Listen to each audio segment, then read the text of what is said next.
ফেব্রুয়ারিতে ত্রয়োদশ জাতীয় সংসদ নির্বাচন নিয়ে সংশয় থাকলেও ১৫০টি আসনে এনসিপি জয়ী হওয়ার সম্ভাবনা রয়েছে বলে মন্তব্য করেন দলটির মুখ্য সমন্বয়ক নাসিরুদ্দিন পাটোয়ারী। বিকেলে রাজধানীর আগারগাঁয়ে নির্বাচন কমিশনের সিইসির সঙ্গে বৈঠক শেষে এসব কথা বলেন তিনি। গণ অধিকার পরিষদ এবং এনসিপি একত্রে নির্বাচন করলেও দলের প্রতীক হিসেবে থাকবে শাপলা, এতে ছাড় দেয়া হবে না বলে মন্তব্য করেন নাসিরুদ্দিন পাটোয়ারী। বলেন, এবার নির্বাচনে ব্যালট বিপ্লবের মাধ্যমে আওয়ামী লীগ এবং জাতীয় পার্টির অস্তিত্ব হারিয়ে যাবে। নির্বাচন নিয়ে আশঙ্কা প্রকাশ করে তিনি বলেন, বিএনপি জামাতের অবহেলার কারণেই পেছাতে পারে নির্বাচন। এ সময় জুলাই সনদে সই করতে রাজনৈতিক দলগুলোর প্রতি আহ্বান জানান তিনি। এনসিপির তত্ত্বাবধানে অনেকগুলো দল আসছে জানিয়ে তিনি বলেন, আগামী নির্বাচনে বৃহত্তর জোট করবে এনসিপি। আমি তো বলেছিলাম যে ফেব্রুয়ারিতে ইলেকশন হবে কিনা, স্টিল কনফিউশন আছে ফেব্রুয়ারিতে ইলেকশন হবে কিনা।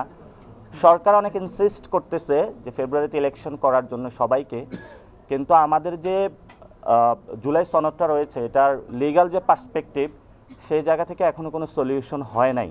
আমরা ভোট দিতে পারি নাই।